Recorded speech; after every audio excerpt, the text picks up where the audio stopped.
తెలంగాణలో సర్కారోళ్ళు గద్దెనెక్కి ఏడాది గడిచింది. అందుకే ఈసారి అసెంబ్లీ మీటింగ్లు మస్తు ఉడుకుడుకు నడుస్తున్నాయి.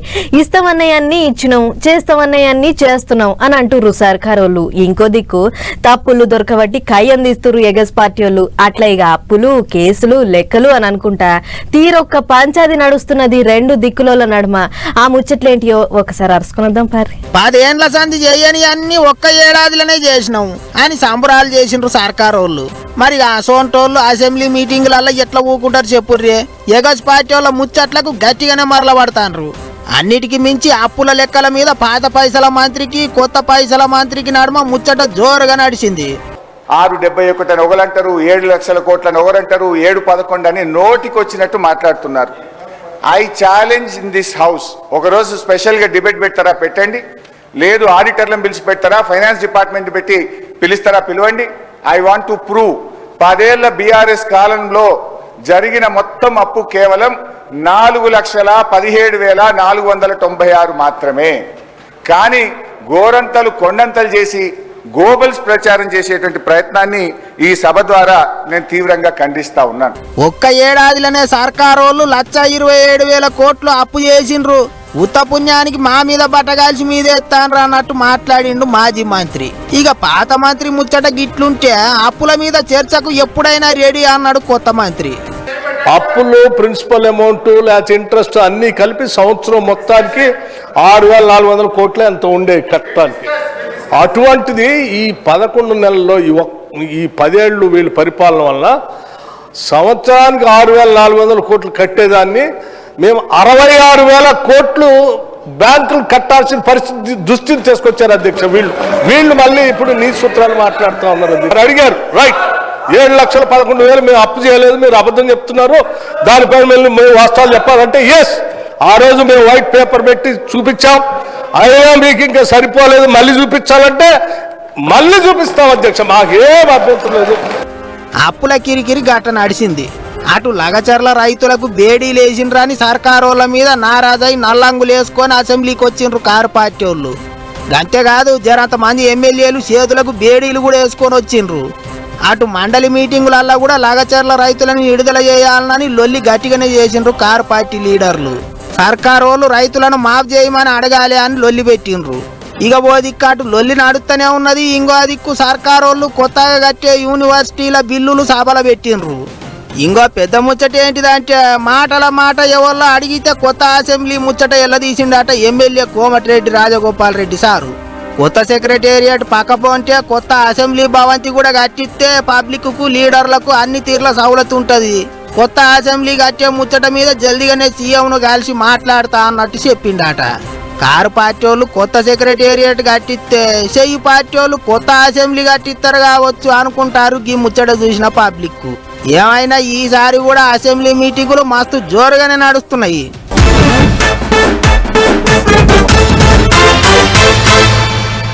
తాపకో కాడ ఎలక్షన్లు పెడితే పైసలు దండగా, పని దండగా, మీదికెళ్ళి ప్రచారాలు, లొల్లులు, మీటింగ్లు అనుకుంటా లొల్లు అవుతుంటది. అందుకే దేశం అంతా ఒకటేసారి ఎలక్షన్లు పెట్టాలి అని అంటుర్రు సెంటర్ సర్కార్ వాళ్ళు.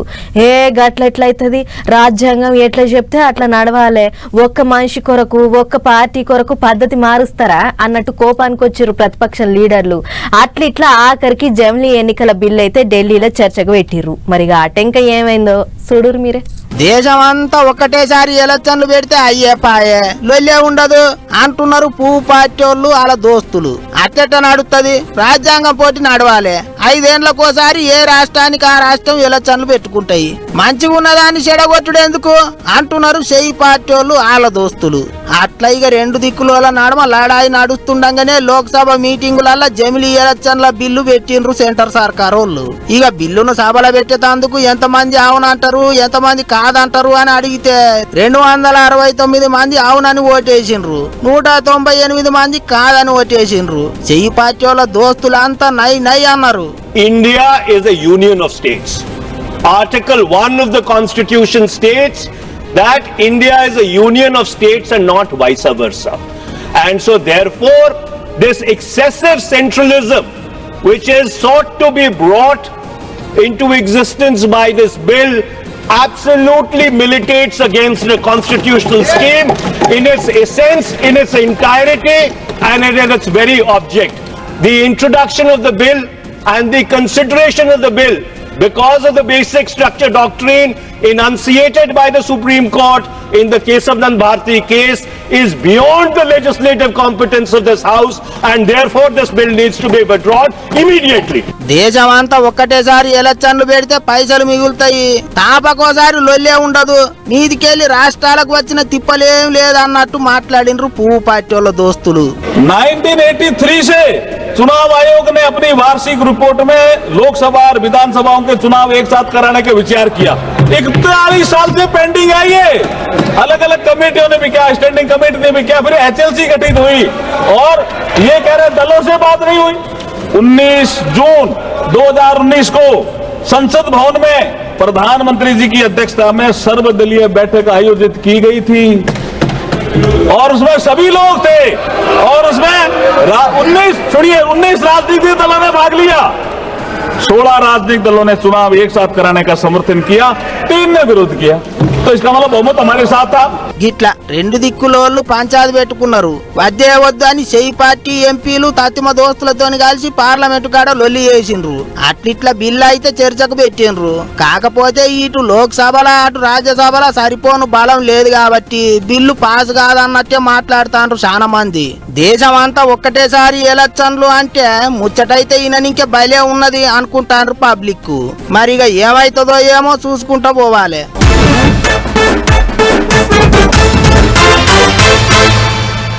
గీ నడుమ హైడ్రా పేరింటే చాలు హడలిపోతుర్రు జనాలు.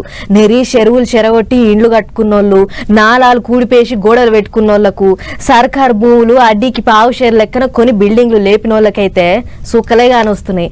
ఎప్పుడెప్పుడు వస్తారో ఎప్పుడు కూలగొట్టి పోతారో అని గుండెలు డక్క డక్క అంటున్నాయి. అన్నట్లు హైడ్రా అంటే యాదకొచ్చింది.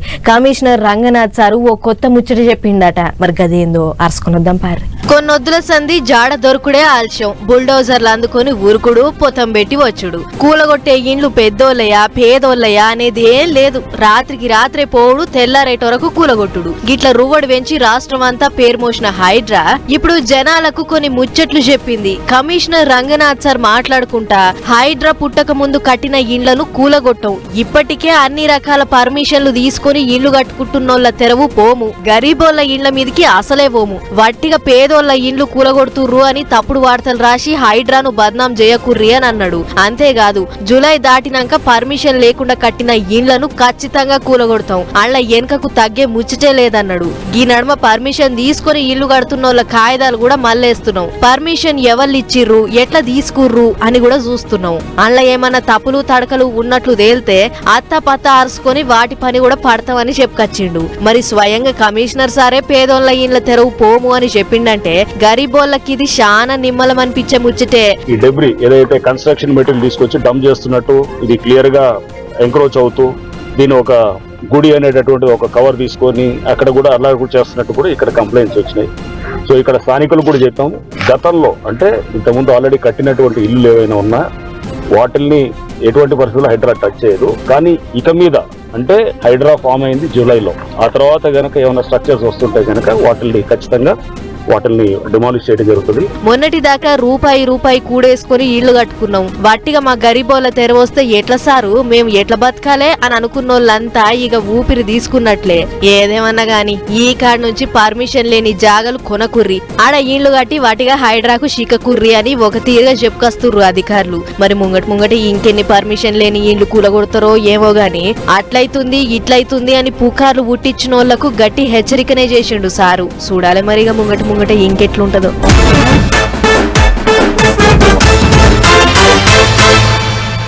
చిన్నగా ఉన్నప్పుడు సైకిల్ దొక్కుంటూనే పోయేది బడికి. నేను మా దోస్తులు అందరం కలిసి ముచ్చట్లు పెట్టుకుంటా సైకిల్ దొక్కేది.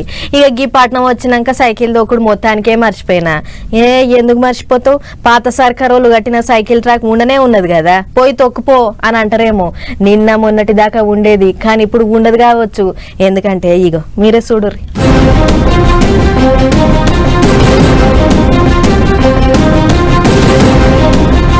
అగ చూడర్రే, ఇనుప తంబాలు రేకులు వీకి పక్కకు పెట్టిండ్రు. గచ్చిబౌలి దగ్గర పట్ల నానగ్రామ్ గూడ కాడ పాత సర్కారోళ్ళు 23 కిలోమీటర్ల దూరం సైకిల్ దొక్కేటోళ్ల కొరకు కట్టించిండ్రు కదా సైకిల్ ట్రాక్.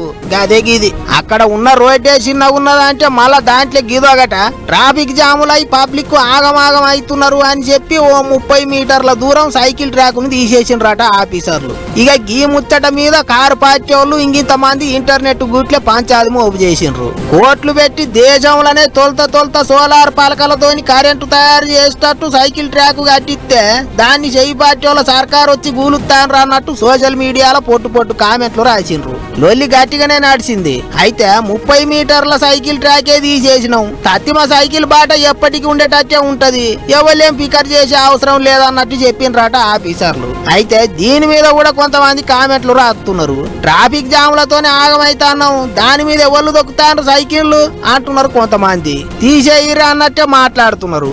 ఇంకో దిక్కు తొలత 30 మీటర్లే అంటారు, అటెనక ఇంతింత మొత్తం బీకి బారేస్తారు అన్నట్టు మాట్లాడుతున్నారట ఇంకొంతమంది. అసలే సీఎం సార్ పాత సర్కారు వల్ల నిశాని లేకుండా చేస్తానన్నాడు కదా, అవో గందికి గిట్ట చేస్తారు కావచ్చు అన్నట్టు కూడా కామెంట్లు రాస్తున్నారట మరి కొంతమంది. మరిగా ఏం చేస్తారో ఏమైతుందో గానీ సైకిల్ ట్రాక్ ముచ్చట్ల మీదనైతే ఇంటర్నెట్ లో పట్నం జనాల మధ్య రచ్చ గట్టిగానే నడుస్తుంది ఇప్పుడు.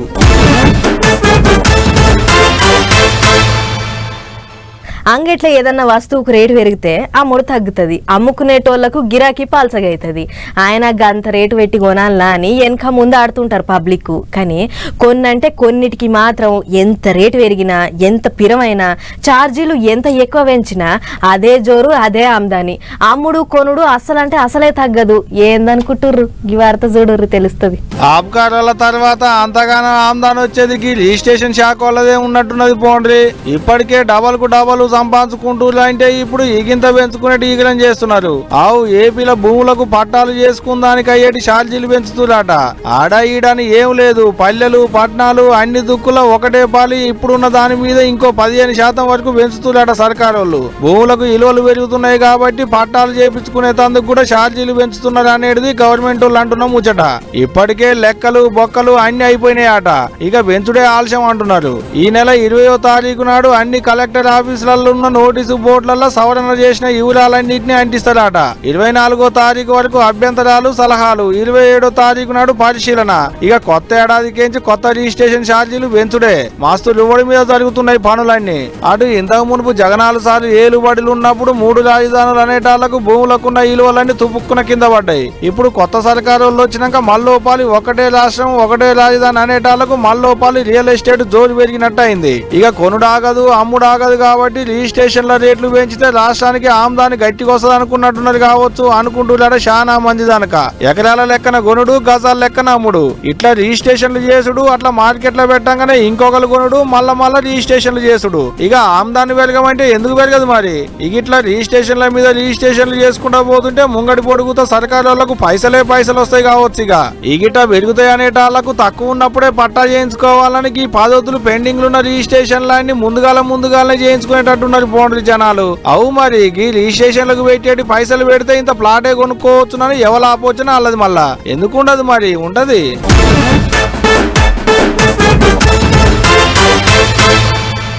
పిల్లకు పెళ్లి అయితలేదని, ఎంత చదివినా నౌకరీ వస్తలేదని, ఏదో దోషం ఉందని, ఒకటి అనుకుంటే ఒకటి అవుతుందని చాలా మంది గుళ్ళలకు పోయి పూజలు చేపిస్తుంటారు. అనుకున్నది కావాలని శాంతి హోమాలు చేపిస్తుంటారు. అట్లా చేపించుకుంటే శనంత పోయి మంచి జరుగుతుందని ఆపోచన. అగో అట్లనే ఒక ఆడ శాంతి హోమాలు చేపించిర్రు. మరి ఎవరు గా హోమాలు ఎందుకు చేపిస్తుర్రు ఏంది అనేదంతా ఒక్కసారి అరుచుకొని వద్దాం పారి. ముచ్చట చెప్పేందుకంటే ముందుగాల గీడెవలో పూజలు చేస్తున్నారు చూడోరి ఎంబల్ సభకి గాళ్ళెవలో देहि में अव्यवाहन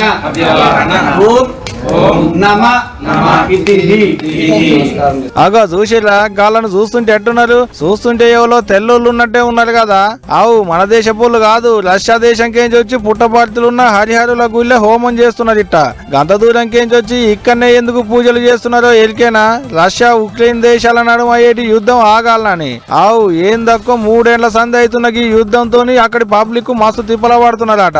అందుకనే యుద్ధం ఆగాలని రష్యాకేంచి వచ్చి ఇక్కడ పూజలు చేస్తున్నారు అన్నట్టు ఆ దేశపోళ్ళు. వాళ్ళు ఇక్కడికి వచ్చుడు పూజలు చేసుడు ఇప్పుడు కొత్త ఏం కాదట. 2005 వస్తున్నారట. వచ్చినప్పుడల్లా సత్యసాయి గుళ్ళే పూజలు చేసిపోతారట. అగా చూడలి ఎంత భక్తితో కూర్చొని పూజలు చేస్తున్నారో రష్యా దేశపోళ్ళు. వాళ్ళకంటే అయ్యగారులే ఎక్కువ మంది ఉన్నట్టున్నారు కదా చూస్తుంటే. మొత్తం 11 మంది దానికి అయ్యవార్లతో హోమం చేయించిలిట్ట. మంచి ముచ్చట. గిల్ల హోమాలు బలిచ్చి యుద్ధం ఆగుతుందంటే అక్కడ పబ్లిక్ కు మంచి జరుగుతుందంటే ఎవరు కాదంటారు గాని ఈ యుద్ధం సల్లకుండా 3 ఏళ్ల సంది ఇరాం లేకుండా నడుస్తుంది పోండ్రి. ఆఖరికి ఎప్పుడు ఆగుతుందో ఈ యుద్ధం ఏమవుతుందో ఇక చూడాలి. ఏ దిక్కు లేక కళ్ళు కాళ్ళు చేతులు లేనోళ్ళు బిచ్చం అడుక్కుంటుర్రు అంటే ఏమో అనుకోవచ్చు గాని గీ నడుమ కొందరు కాళ్ళు చేతులు అన్ని చక్కగున్నా కూడా బిచ్చగాళ్ళ వేషం కడుతుర్రు. ఏడబడితే ఆడ కూర్చొని చెమట తీయకుండా కమాయికి ఎగబడుతుర్రు. ఆగో గట్ల మధ్యప్రదేశ్ రాష్ట్రంలో ఉన్న ఓ పట్టణం అంతా బిచ్చగాళ్లతోని నిండిపోయిందని అక్కడి సర్కారు ఓ గట్టి నిర్ణయం తీసుకుంది. మరి గదేందో మనం కూడా చూద్దాం పార్రి. గీ ఇండోర్ పట్టణంలో ఇదివరకే బిచ్చగాళ్ళు ఎక్కడా కనబడొద్దు అడుక్కోవద్దని అక్కడి సర్కార్ ఆర్డర్ వేసిన ముచ్చట ఎరుకున్నదే. ఆయన కూడా మళ్ళా ఆడాడ అడుక్కుంటా కనబడుతుర్రు. వాళ్ళకి ఎవరు బిచ్చం వేయొద్దని ఇండోర్ పట్టణం అధికారులు జనాలకు గట్టి హెచ్చరిక చేస్తుర్రు. ఒకవేళ బిచ్చగాళ్లకు ఎవరన్నా దానం చేసి పట్టుబడితే వాళ్ళ మీద కేసులు పెడతాం, అవసరమైతే కోర్టుకు ఎక్కిస్తామని గట్టి వార్నింగ్ ఇచ్చిర్రట. అంతేకాదు వచ్చే జనవరి 1వ తారీఖు సంధి ఈ కొత్త చట్టం అమలు చేస్తాం. ఇక ఈ కాడ నుంచి నేను పెద్ద దానకర్ణుణ్ణి అని ఎచ్చులకు పోయి బిచ్చగాళ్ళు జోల నింపితే మాత్రం ఆ టెంక మీరు జైలు పాలైతారు చూసుకోర్రి మరి అని ఇండోర్ కలెక్టర్ హెచ్చరిక చేసిండట. అదిన్న జనాలు ఓరక్కో బిచ్చగాళ్లకు కనీసం చాయ్ నీళ్ల మందం దానం చేసినా తప్పేనా అని గరానికి వస్తుంటే అదిన్న అధికారులేమో సెంటర్ సర్కారోళ్ళు దేశంలో బిచ్చగాలు లేని 10 పట్టణాలు తయారు చేయాలని కంకణం కట్టుకుర్రు. అలా మొదలు మన ఇండోర్ పట్టణాన్ని తీసుకుర్రు. ఈడ ఎట్లెట్లా అమలైతుందో చూసి తతిమ పట్టణాలలో కూడా గిట్లనే చేయబోతుర్రు. కాబట్టి సర్కార్ చెప్పినట్లు అందరూ నడుచుకోవాలి.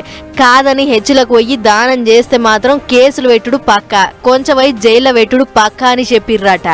మరి గిట్ల గొట్టు రూలు పెట్టి బిచ్చగాళ్లను లేకుండా చేసుడు ముదుగానే ఉంది గాని అళ్ళ ఏ కాలు చేతులు కళ్ళు లేనోళ్ళు ఎక్కడ పోవాలి సారు అని కొందరు అంటుంటే సర్కారే ఏదో పథకం పెట్టి వాళ్ళకింత బుక్కడేయాలి అని కొందరు అంటుర్రు. మరి ఏం చేస్తారో ఏమో గాని ఎంగిలిషేత కాకిని కొట్టడు బిచ్చగాళ్లకు రూపాయి దానం చెయ్యడు అని అంటుంటారు. కానీ ఈ ఇండోర్లో మాత్రం అది నిజం చెయ్యుర్రి అని ఖుద్దు అధికారులే చెప్తుర్రు. మరి గిట్లనన్నా బిచ్చగాళ్ల సంఖ్య పురాగా తగ్గుతుందో లేదో చూడాలిగా.